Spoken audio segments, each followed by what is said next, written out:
Okay, great. So I think we've got quite a few people joining us on Zoom, and I think we've gone live now on Facebook as well. So welcome. Welcome. This is your first Autistica webinar. We've run quite a few of these during the coronavirus pandemic. Started off by sharing a lot of information about mental health and things like that.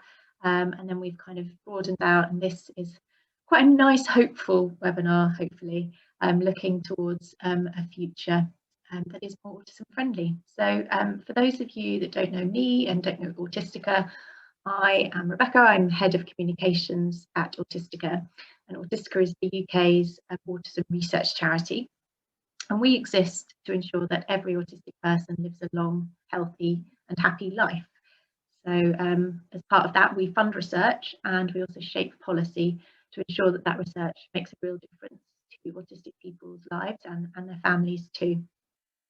We work really closely with the autism community to understand their needs, and all of the research and the policy work that we do is reflective of that.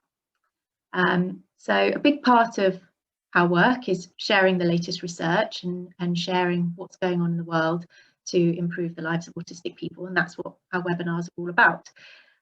So this webinar is part research and part practical things that are happening in the world. So we know that the world isn't built for autistic people at the moment. We know there are a number of barriers, and we're looking at many of those barriers at Autistica. We're going to be exploring one of our research projects today that's happening at the Turing Institute. And we've got Georgia and Otis Smith from the Alan Turing Institute with us today to talk about that project. It's called a citizen science project. If you don't know what that is, they will explain all of that shortly. But the idea of the project is to understand autistic people's experiences of the world, specifically their sensory experiences, so that we can help design a more autism-friendly world in the future. Nothing like that's really been done before.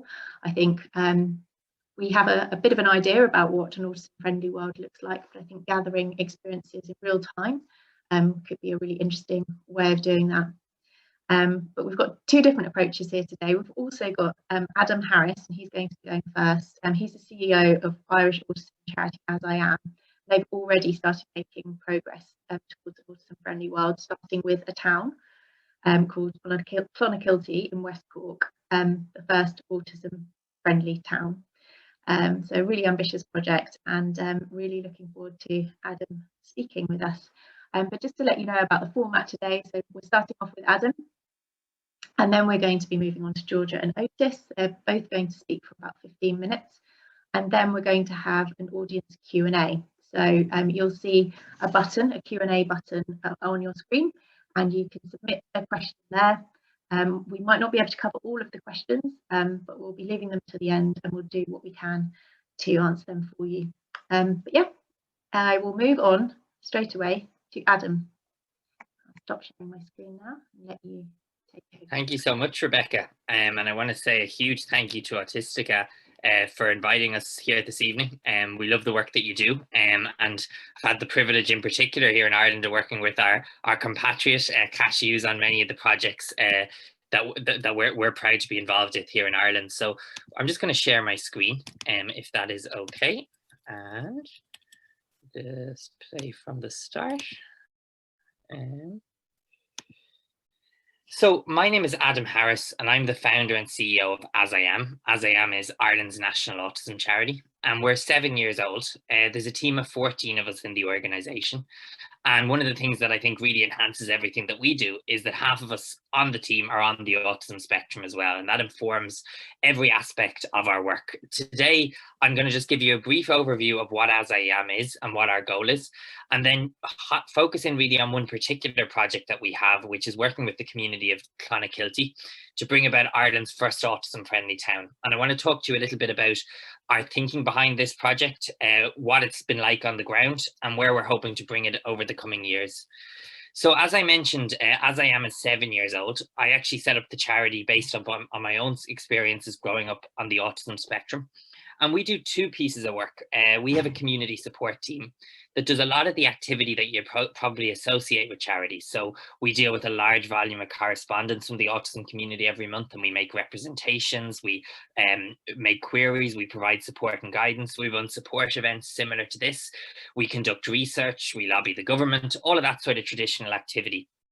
But in the context of this webinar, it's probably the other aspect of our organization which is most relevant, and that is that about autism, we believe we should approach autism as an accessibility issue. Because when we talk about accessibility, I think a lot of the time people think about physical access. Well, but we believe that many of the barriers that autistic people face in the world come from how the world happens to operate. And by identifying these often invisible barriers and providing solutions to the community, we can level the playing field and provide an opportunity for autistic people to participate in a meaningful way. So over the last number of years, we've done some really interesting projects across Ireland to try and bring this about. And that ranges from working with schools and public services like our police force and some of our hospitals, through to quite major demonstration projects. So for example, we worked with Dublin City University, where Kat used to work with us, and we brought about the world's first autism-friendly university in DCU. And then more recently, in partnership with a major retailer here in Ireland, SuperValu, we worked together to explore what was the concept of an autism-friendly town and what would that look like and how can we bring that about meaningfully on the ground.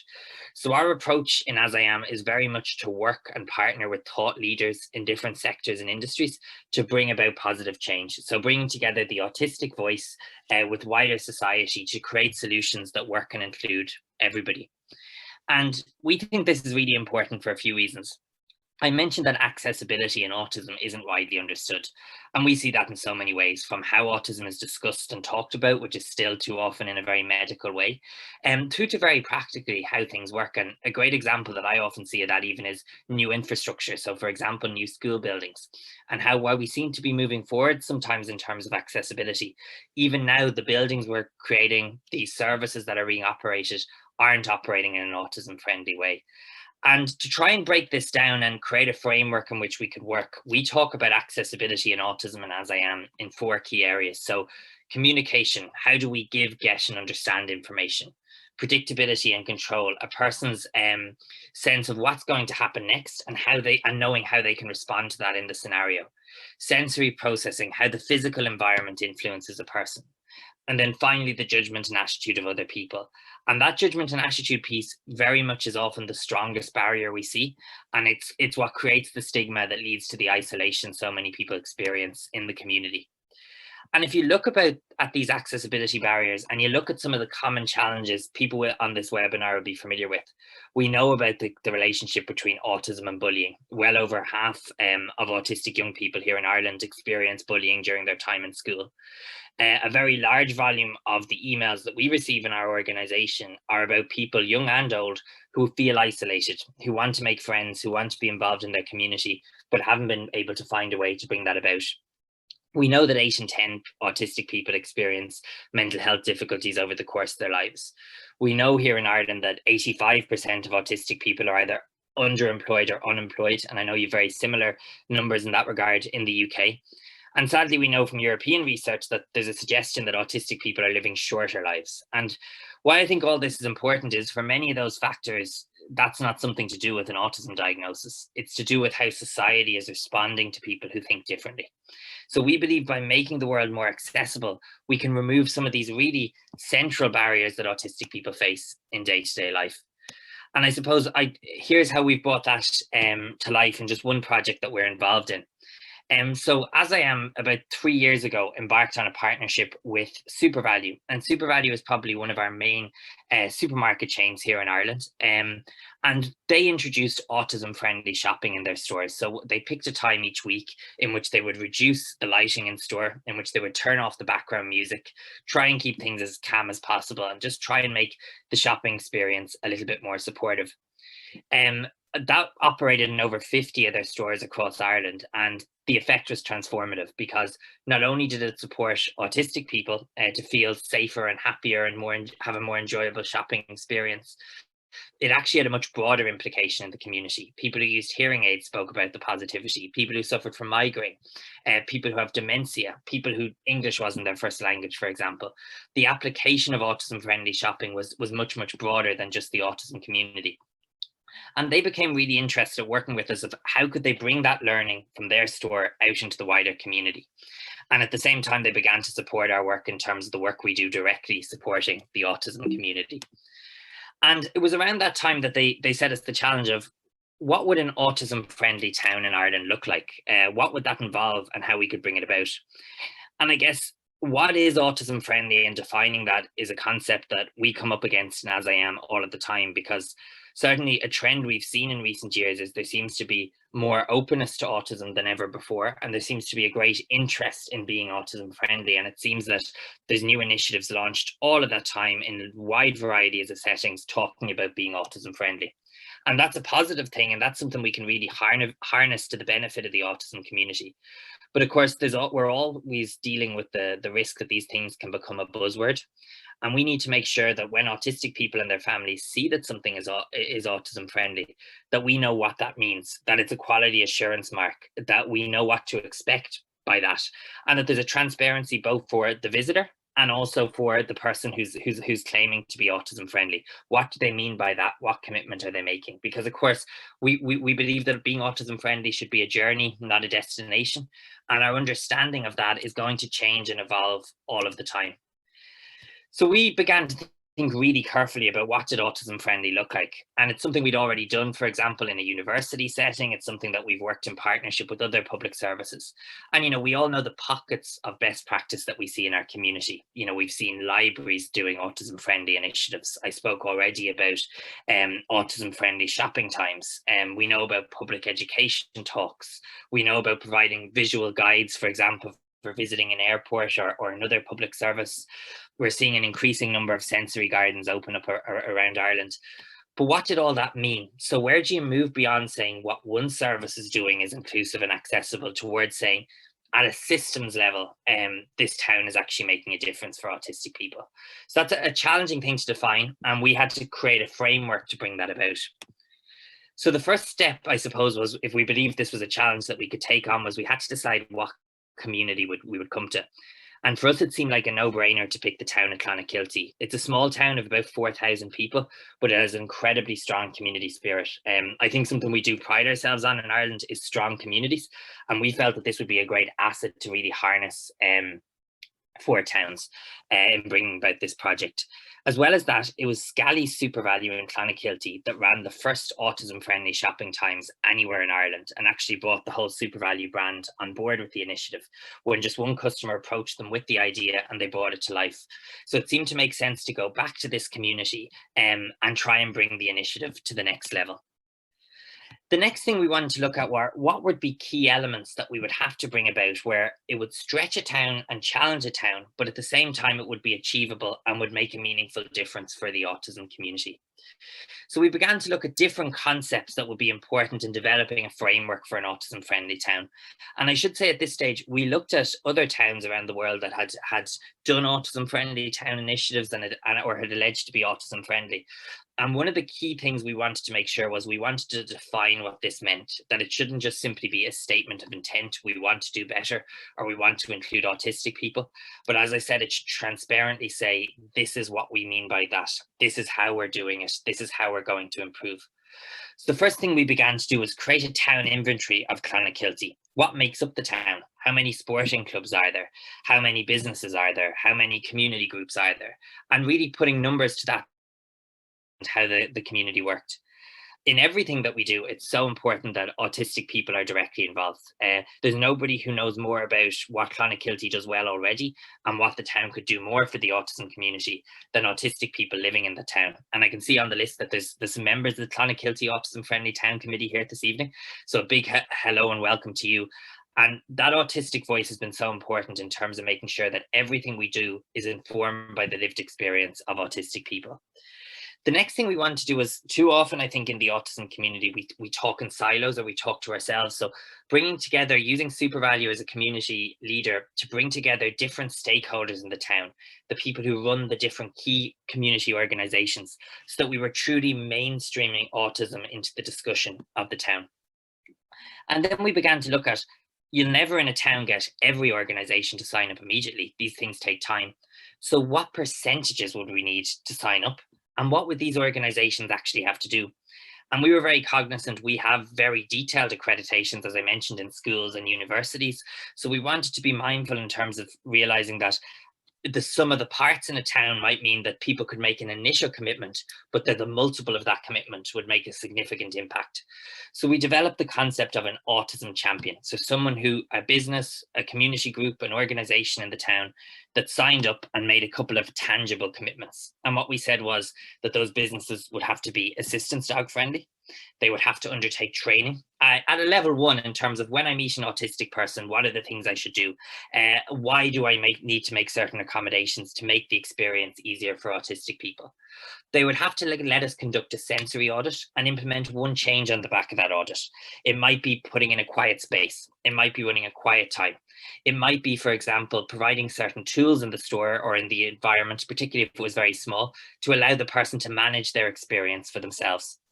They would have to create a visual guide so a person knew what to expect before they came to the environment. But we also recognize that to make a town autism friendly, you have to go beyond that as well. So what we looked at was the concept of, you would also have to engage a certain percentage of the town's population in an awareness raising campaign. And because there's some things you can't do individually, you can only do collectively, there would have to be a 3-year town plan that looked at things like the built environment, that looked at things like festivals and events that take place in the town, that looked at the core of the community and how it can be developed over time. And critically, that it wasn't just tick a box, it's done, we move on to the next initiative, but that over 3 years you were seen to consistently improve. So what we looked at was certain quotas. So we required 1/4 of the business and voluntary organizations in the town, and half of the public services, schools and healthcare professionals in the town to become autism champions. We also required 3 local employers to engage with the initiative and begin to move in a direction towards autism-friendly recruitment and activity. And we also required 25% of the town's population to be reached. So this was an ambitious goal. Luckily, we picked an incredibly strong community, and we had really strong partners, as I mentioned, in the autism community and in the town committee driving this initiative. And the results were quite amazing. So over the course of one summer in 2018, we signed up 120 autism champions. So everybody from the Gardaí to sports clubs to butchers, bakers, shoe shop owners, really a whole cross section of the town. They implemented the actions that I spoke about, and the feedback has been amazing. And I want to just mention one thing, because the obvious gains are there for us to see now in terms of visitors to the town, and Clonakilty as a tourist town has spoken about how supportive the environment is, how it makes them want to choose Clonakilty as a destination.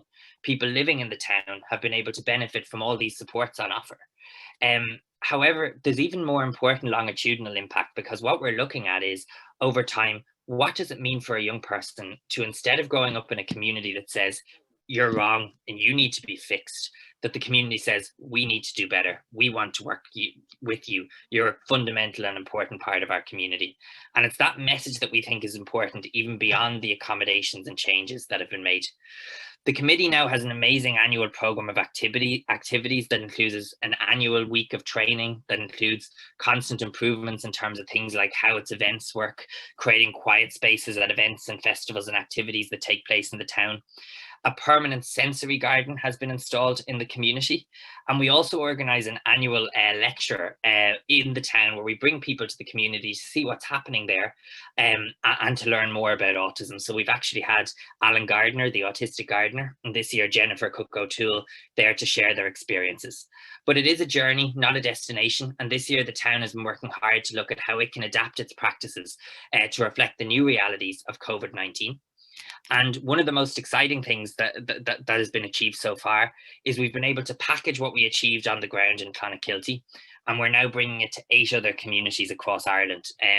Those 8 communities have had some delays because of COVID-19, but we hope in April of next year to be able to recognise 8 further communities across the country. So what does the initiative do? It's a starting point to engage lots of organisations in becoming autism friendly. It transforms what it's meant to be, what it means to be autistic in a community. It gives autistic people a voice in the process, and it creates a mechanism for us to constantly improve and grow. So thank you so much for inviting me. We could go into so much more detail about all of these things, but I'm looking forward to unpicking it a little bit more in the Q&A. And I'd encourage you to check out the Clonakilty Autism Friendly Facebook page. You can also follow any of the As I Am channels on social media, just As I Am Ireland if you look us up. And also, if you visit the website iloveclonakilty.ie, you'll be able to access more of the materials associated with the campaign, or indeed on our partner's website, supervalue.ie. So thank you so much.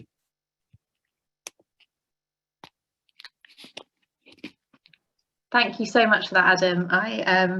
I'm so impressed with what a massive achievement that is, what an undertaking. And I have many questions myself, but I'm hoping other people will ask them in the Q&A, so look forward to that. So next we've got Georgia and Otis from the Alan Turing Institute, and I'll let them introduce themselves and the project. Yeah, hello, I'm Georgia, and this is Otis, my colleague. And I'm going to first of all describe the project and run through it, and then Otis is going to talk a bit about his experience.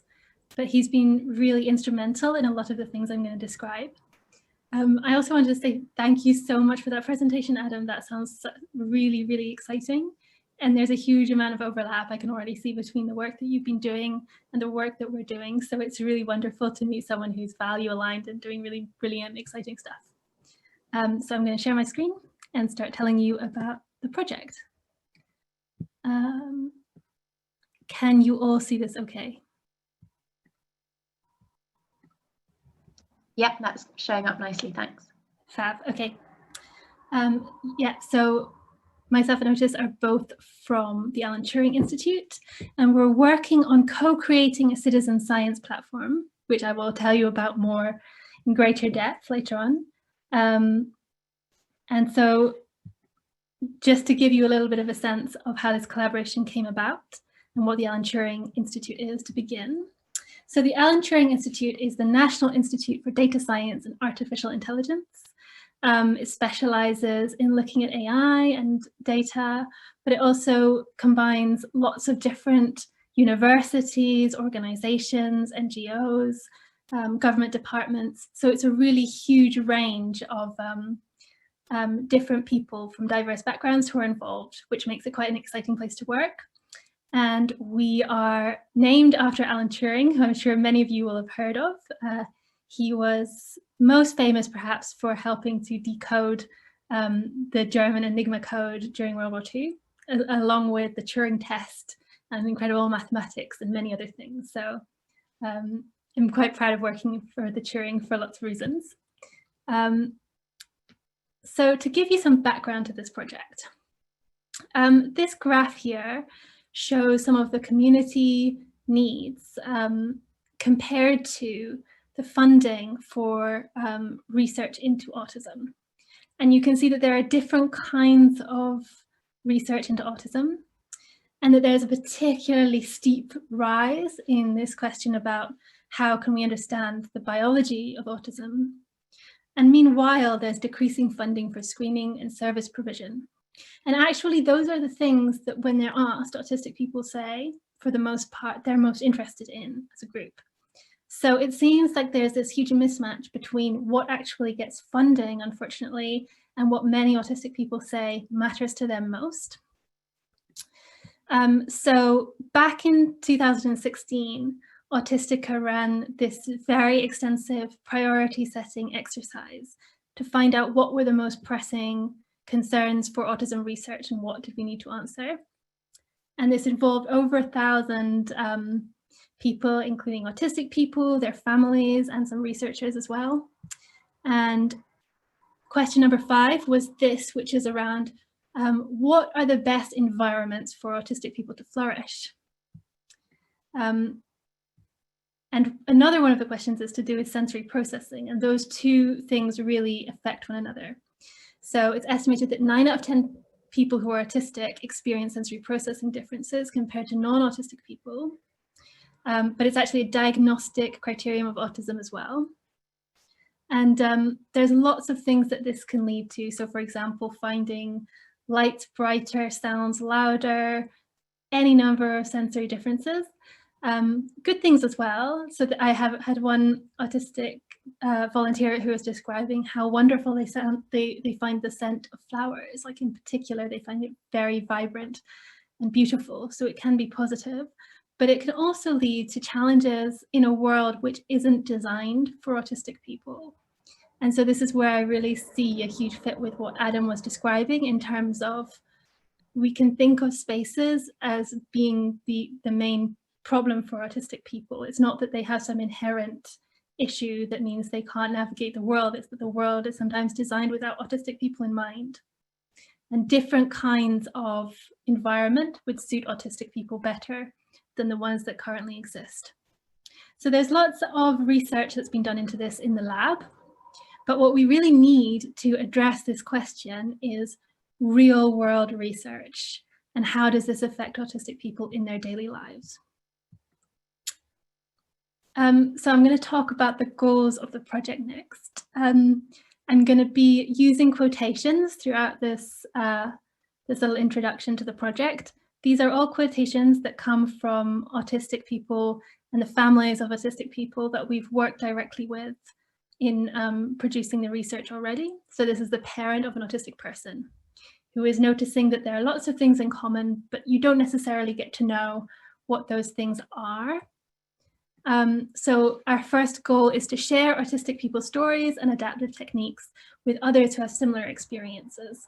So if one person has a really good solution to navigating a particular environment, so maybe they have really wonderful noise cancelling headphones and this could work for other people, it's useful to share that, and also just so people know that they're not alone in how they might experience the world. This is the second major thing. So awareness is really important to understanding. This is someone who is both autistic and the parent of an autistic person. And so our second goal is to educate neurotypical people to better support their autistic friends, family, and colleagues. I think there's a lot of goodwill out there that is sometimes misdirected, and lots of autistic people notice stigma, they notice misunderstanding, and things are assumed to be sort of autistic people having a problem or being difficult when actually it might be to do with sensory processing or some other issue that isn't clear to the people around them. So education of neurotypical people is really important as part of this research. And finally, I really like the way that this participant expressed the point about bringing out potential, not just making it easier for people to function. Again, this is an autistic person and the parent of an autistic person. And it seems really important that we acknowledge that autistic people have numerous talents and skills to offer, and it's not just about being able to navigate a world, but actually being able to flourish and thrive in that world. That would really benefit the whole of society.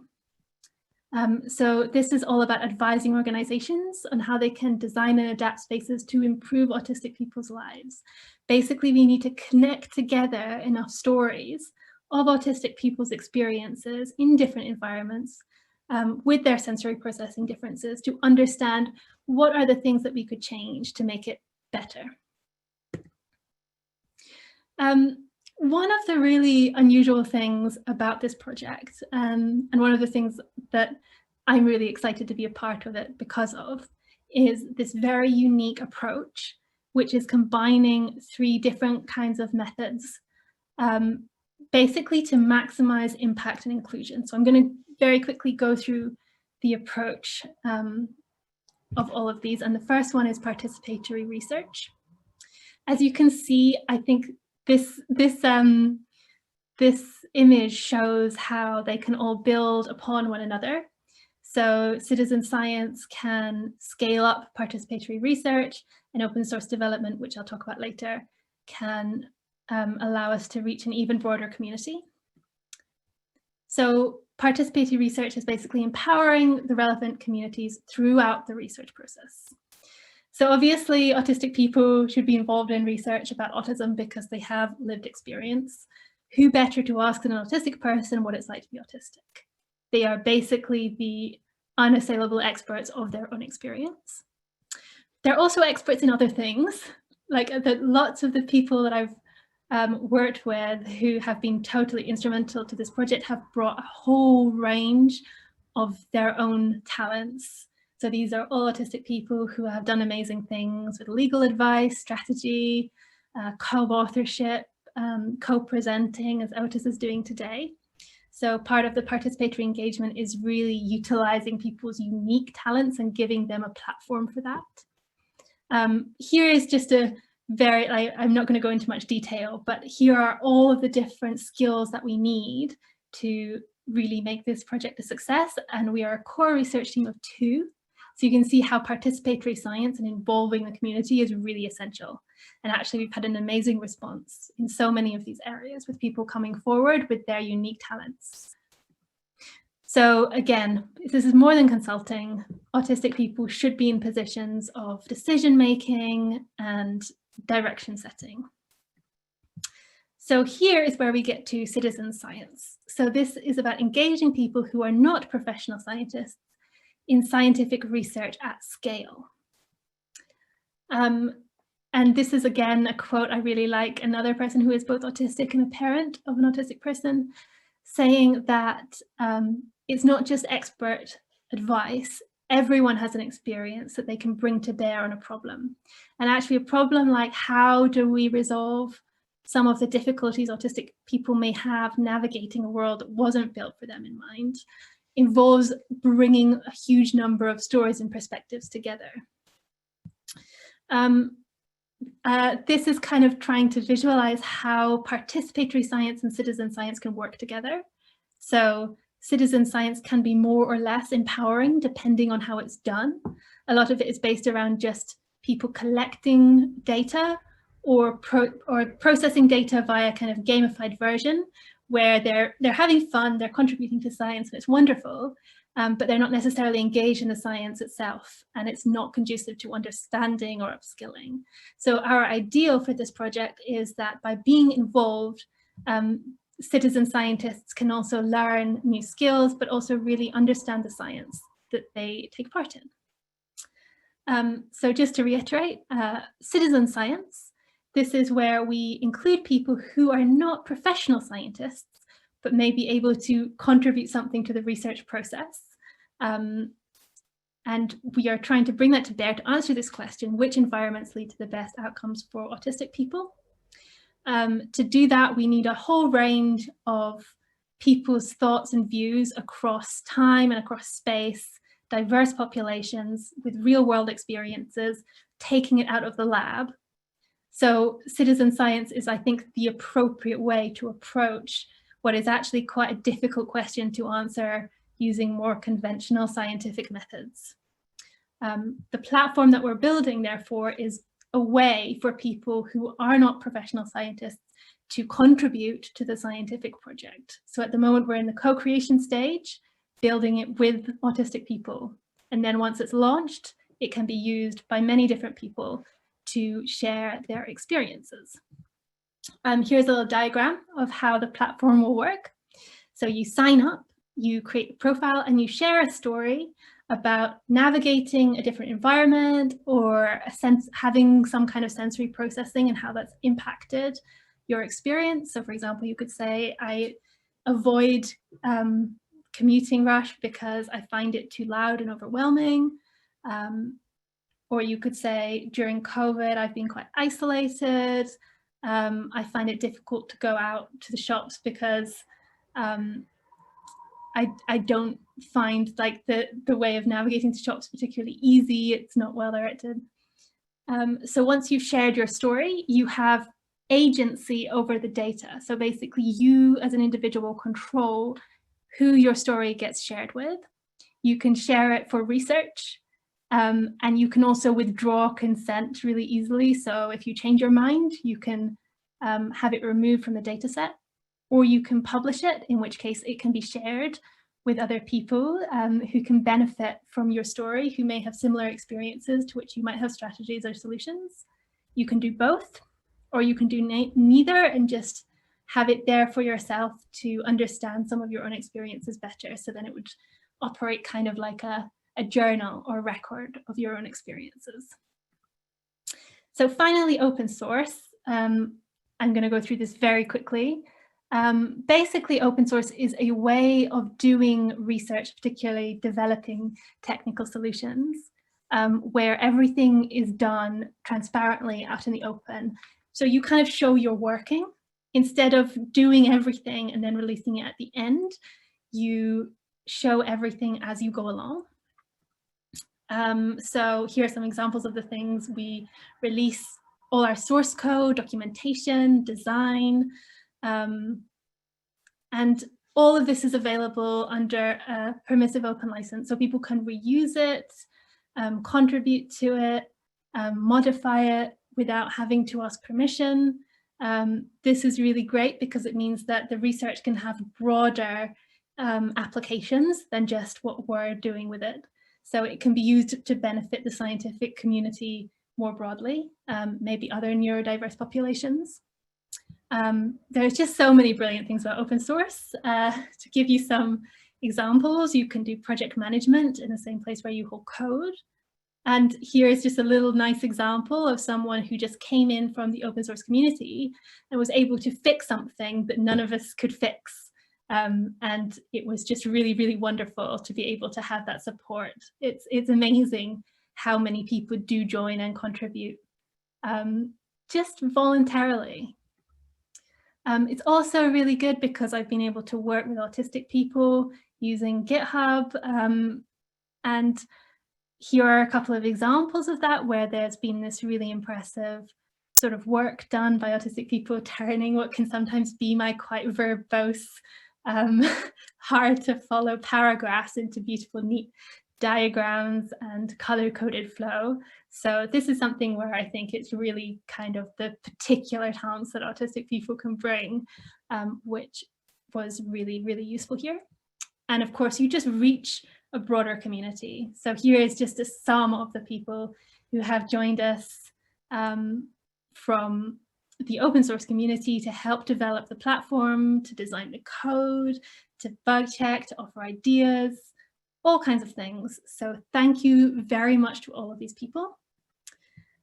So all of these things combined can widen our scope while at the same time really engaging and empowering the people for whom there's most at stake, which is autistic people, who should really be at the core of the research, directing it and deciding how it's run, not just the outcomes and not just the priorities at the start, but the decisions that are made throughout. So thank you very much. That's what I have to say. This whole project is based on Austica's mission statement here. Happier, longer, healthier lives for autistic people. And thank you to all of these people and more. You can take part, basically anyone can take part in this. Here are some of the ways that you can join. You can submit a response in a survey, just say anything that you would be interested in or any questions. You can just chat in our Slack channel, which is open to the public. Subscribe to our mailing list. If you have more technical skills and you want to do some development work, you can join our issues and pull requests on GitHub. That's entirely open as well.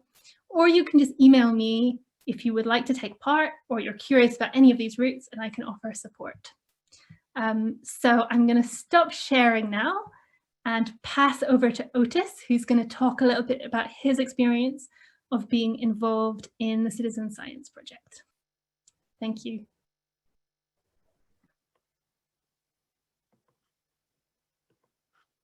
Hello, good evening, everyone. Thank you for attending this webinar and for allowing us some of your time.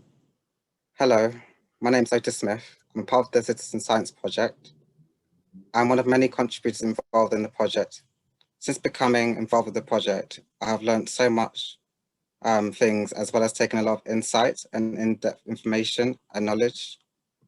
From having the opportunity to meet and work alongside others, to discussing agendas, to sharing new and effective ideas, it has been such a privilege to be part of a project. It has changed and at times challenged my thoughts and own perceptions. It has recaptured my attention, reassessing and reevaluating different topics and strategies. It has been eye-opening and fulfilling at the same time. A featured article in the lead up to the World Autism Awareness Day was co-written by Georgia and myself a couple of months ago. The idea of the article was to give others a greater understanding of what life is like for an individual on the autistic spectrum, more so to acknowledge that not everyone on the spectrum is the same, and it's okay to be different in your own unique and creative way. Each person has something they can offer or give. Being autistic does not mean hiding or changing your individuality or that the condition defines you. In addition, being autistic should not be a divide or restriction in any way, shape or form. Each person has their own personal touch, style, preference, identity, etc. This does not make them any less inferior or should be portrayed under scrutiny for being themselves. I believe that the greatest gift you can give anyone, including yourself, is you, and that it's more than enough. Moreover, I think what led me to be part of a project was the opportunity and potential to try and create a space for autistic people that works and appeals to all, as well as broadening and expanding the project further, implanting new skills and tools, thinking of different ways and strategies to make the platform authentic, accessible and interactive as possible. Furthermore, being a part of the Citizen Science Project has given me a new meaning, outlook and purpose to improve and be better. What I enjoy about being included in the Citizen Science Project is that everyone has their own take and contribution, no matter how big or small. Each day comes with its own challenges, as well as discoveries that will implement and utilize to our core strengths and values whilst using several effective techniques and expertise. With that said, there's always room for improvement and development and growth, but I do believe there's always a way going forward. The quantity is just as equally important as the quality. Being a part of this journey has been worthwhile and very useful. It's taught me so much and I appreciate more than ever before. Thank you. Thank you so much, Otis, and thank you, Georgia.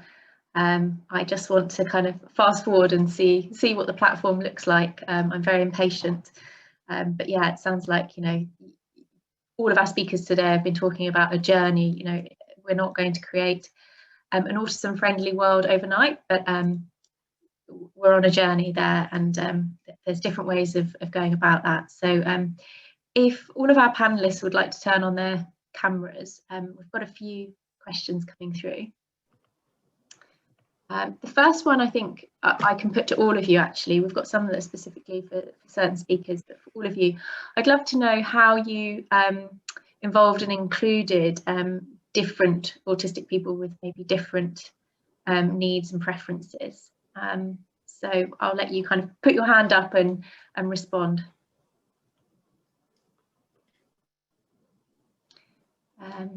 Should we go with you, Adam, first?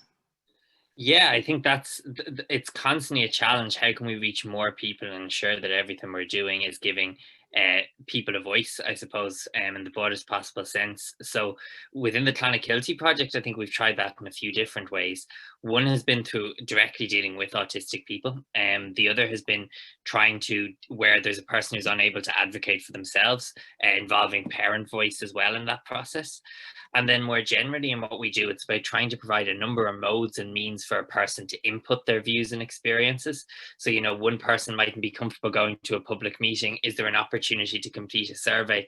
Another person may not be suitable for that, so might need support in terms of a supported focus group. So it's about trying to use as many different methods and approaches as possible. And I think it's about making sure that whatever kind of supports you provide, that at the center of them is making sure that the people providing them understand that it's about the individual and their needs, and not a one-size-fits-all approach. Okay, absolutely. Georgia and Otis, did you want to add anything? Yeah, I would just completely agree that it's not a one-size-fits-all approach. And I think one of the main things is just asking people what they need. And so, for example, there was one person I was working with who had quite high anxiety, and he just needed a little bit more support kind of before beginning some of the user testing and feedback so that he could take part. Other things are really simple, like just dimming the lights for a focus group when there are people there who have who are sensitive to bright lights and things like that. So I think really tailoring it to individuals and being prepared to iterate and improve and just acknowledge it's unlikely to be completely there. So being constantly prepared to improve as well, I think. Great. I've got a question here for Adam. What challenges did you have to overcome with developing an autism-friendly town and community? And it'd be also really interesting to know if you kind of had any kickback or anyone kind of being resistant. So yeah, I'll take the kickback piece first of all, because I think that's something that just more generally in our work arises a lot. We generally find, and we actually conducted an independent poll of a representative sample of 1,000 Irish adults for Autism Day in 2019. And what we found was people really having an openness to autism, but not knowing where to start or what to do. So not having confidence, but having openness. And I think that's what we saw in this initiative as well. I mean, the first night we called together a public meeting. It was one of the hottest days of the year, and we had a full hall. So we were always lucky that there was the buy-in. And I think the challenge sometimes is bridging the willingness of the public with giving people the tools to actually make that meaningful. But we certainly didn't get any significant, oh, this isn't something that's important, or this isn't something that we want in our town. I think, you know, there's lots of challenges with this initiative, and that probably could be a presentation in and of itself. I think first and foremost, it's just to do with the scale of the project. You know, I mentioned 120 partners, so supporting that, maintaining that, recruiting that number of people over a period of time is a significant body of work, and continues to be for the committee. I think the other challenge that we did encounter was looking at autism friendly in a variety of different settings. So, you know, beforehand, or maybe we worked with a school or a university or a supermarket, you're dealing with a relatively sizable space in which you can try different things. But Clonakilty is a really beautiful town where there's lots of shops that are 6 foot by 6 foot. So how do you apply autism friendly principles in an environment like that? I think that is challenging. I think the other thing that I should have just mentioned as well was making sure that we got the training offering right. I mentioned about kind of the level 1 autism training, which was obviously relevant for the bulk of the sort of organizations we were talking about. But actually, for example, one of the things we had to do was make sure that we provided targeted training as well. So bringing in specific experts to work with schools and to work with medical practitioners, where we actually had a new training developed for that piece by a medical professional, and then also providing for sporting specialists. So providing a menu of training options was certainly something that took a lot of time and effort as well. Fantastic. I've got a question here for everyone really, which is around creating autism sensory environments. So often when we see autism friendly kind of shopping hours and things, it's about sort of dimming the sensory input. And what happens if you're a sensory seeker? Have you kind of accommodated for that group? Have you had much feedback from that group? We'll go to Georgia or Otis first. I don't know if you had anything to add to that.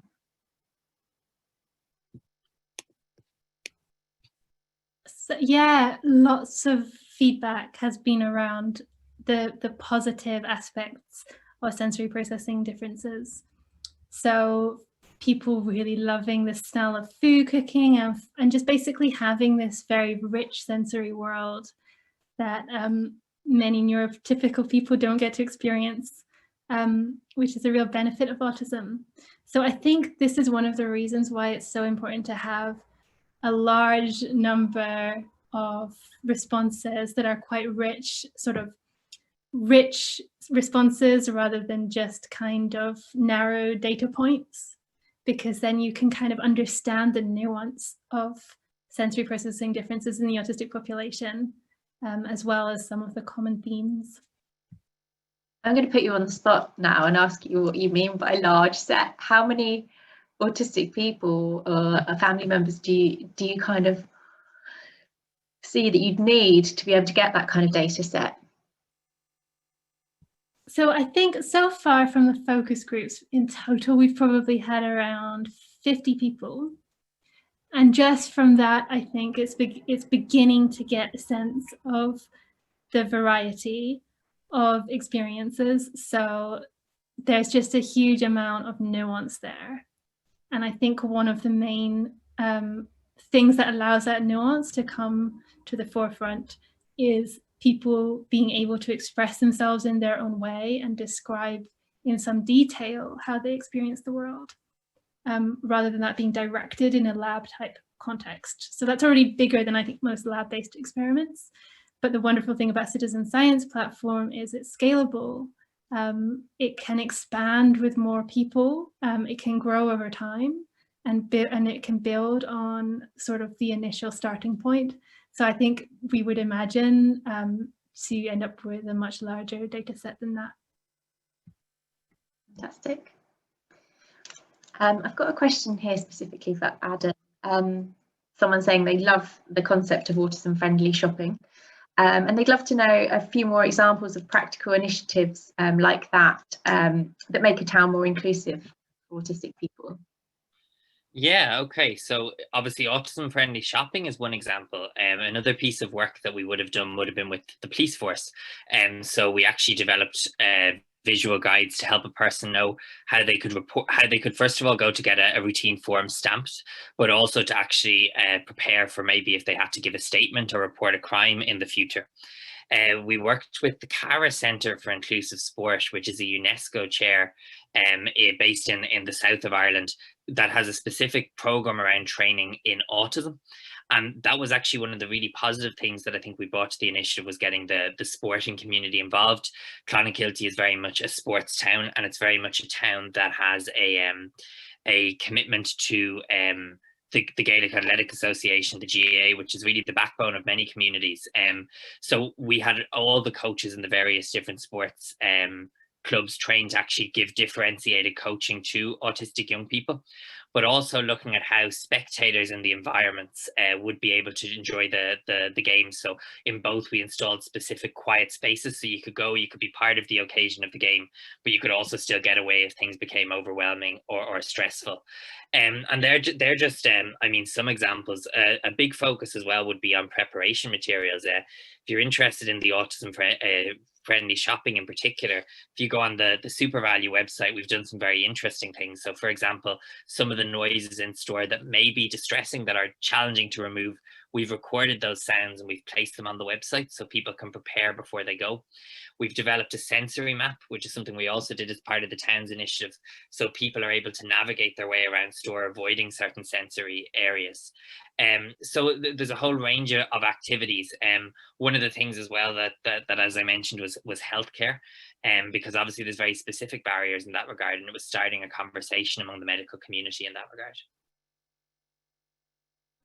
That's really important. Yeah, we're doing lots of work around sort of accessible healthcare ourselves over at Autistica. I'd be really interested to ask your thoughts around how coronavirus and some of the changes that the world has had to make over the last few months could make it harder or easier to make the world more autism friendly. Georgia and Otis, I don't know if you had any thoughts on that. I know Otis, you've had to adapt to working from home. Georgia, presumably, you're the same. Do you think that makes a difference? Do you think some of these conversations and changes might be more forthcoming, or do you think there's more barriers? I'll let you put up your hand if you wanted to say something. Otis? Yes, I think the whole pandemic has really taken its toll on everybody.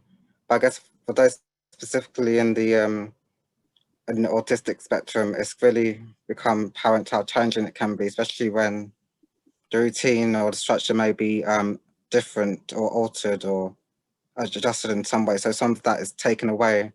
So you don't have that kind of consistency of what the person or individual usually would do on a regular daily basis. So it comes with its own tasks and obstacles to overcome, but it doesn't mean it's impossible to achieve.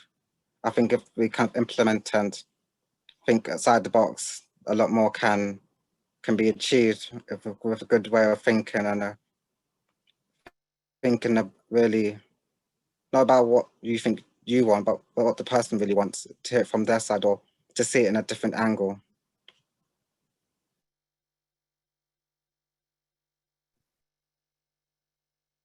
I think you're muted, Rebecca. So I am. Adam, I don't know if you had anything to add on that. How have you found, you know, the conversations you've been having with Clonakilty? And I think it's really interesting, because I think this is what makes initiatives like this so challenging, but also so interesting, because I think what it comes back to is autism friendly isn't something that's static. And I think just as it's moving and it's evolving all the time, the pandemic is an example of where there's both challenges and opportunities created from an autism friendly point of view. And to just maybe give like two examples of that. One would be, you know, we recently made a submission to our government here in Ireland about the future remote working, and how some members of our community, how the move towards remote working has created opportunities for people to no longer be underemployed. That said, you know, for example, shifting priorities have been very challenging. So some people maybe have made inclusion less of a priority in recent months. And I think particularly as we move to things like facial masks and social distancing, where even when the government guidelines, people have, you know, we've been able to get certain exemptions and understanding, the public don't always understand. So we're having to educate the public about a whole set of things that we didn't have to educate them about this time last year. So I think it is just a constantly a shifting dynamic, where there's some opportunities presented, but there's also some major new challenges as well. yeah, fantastic. Georgia, I've got a question for you. Can parents be involved in the project? Yes, absolutely they can. We've already involved lots of parents in the discussions, the co-design and different elements of the platform. In fact, it was one of the really quite, one of the conversations that split the people we discussed with was entering experiences on behalf of other people. So it was really valuable to have parents' input to say, you know, I would like to be able to enter experiences on behalf of my autistic child who might not be able to easily enter it for themselves. There's a whole group of people who are often left out of research because of that. And at the same time, there's many autistic people who are frustrated with being talked about by parents. So it's a real kind of, I guess, it's a delicate question, but one that needs discussion. And we're actually running a moderation, a co-creation session to design a moderation process and guidelines on this area on the 30th of November. So if parents would like to be involved, that would be a brilliant way to be involved. But totally, yes, parents are very welcome.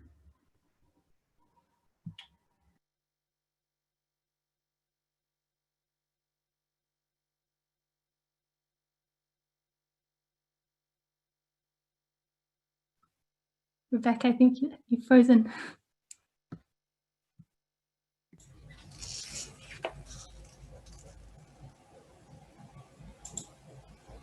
Hello there. Hi, Kat. Oh, I think Rebecca has returned to us. I'll leave you be. Sorry, my internet is a bit dicey. I missed the end of what you just said there, Georgia.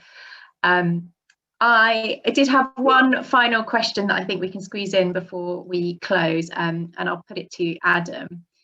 Someone asked actually if there's been much evidence of autistic people moving into Clonakilty, because it seems like such an attractive and welcoming place to be. So I think that's a really interesting question. I don't have hard data on that. I'd have to check with the committee. What I could say is that definitely we've seen a lot of people choose to go there on holidays owing to the accreditation. And we did do a survey of the autism community last year to look at kind of experiences of living in the community and why was being autism friendly important. And a significant majority of respondents said that they would be more likely to choose to live in a community that had been recognized as being autism friendly. So there's definitely a connection in terms of the community, but I don't know how that's playing out on the ground in Clonakilty just yet. Great.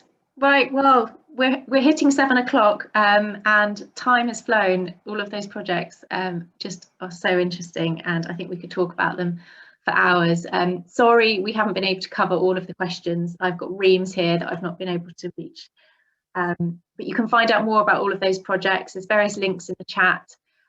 This has been recorded and will be going on our YouTube, so you can re-watch anything that you didn't quite catch as well. But thank you so much for everyone that's joined on Zoom and on Facebook, everyone that's given us questions. Thank you to all of our speakers. You've been absolutely brilliant, and I think seeing 2 different approaches to achieve the same aim has been a really interesting kind of exploration of some of the issues. We would love you to give us some feedback so that we can help improve these webinars and pass feedback on to all of our speakers. And hopefully carry on doing more webinars like this. We'd love to hear your thoughts of future topics too. If you'd like to hear about more of our events and also to get involved in our research, you can join the Autistica network. There's a link going in the chat. So anyone with who's autistic or a family member or works with autistic people can join the network. And there's many different ways that you can get involved in our work through the Autistic network. And obviously we're a charity going through particularly difficult times at the moment in terms of fundraising. And if you've really enjoyed the webinar today, I'd really appreciate if you could consider making a small donation to the charity. Even just £5 will help us keep running webinars like this and getting information and some hope out to families that are really struggling right now.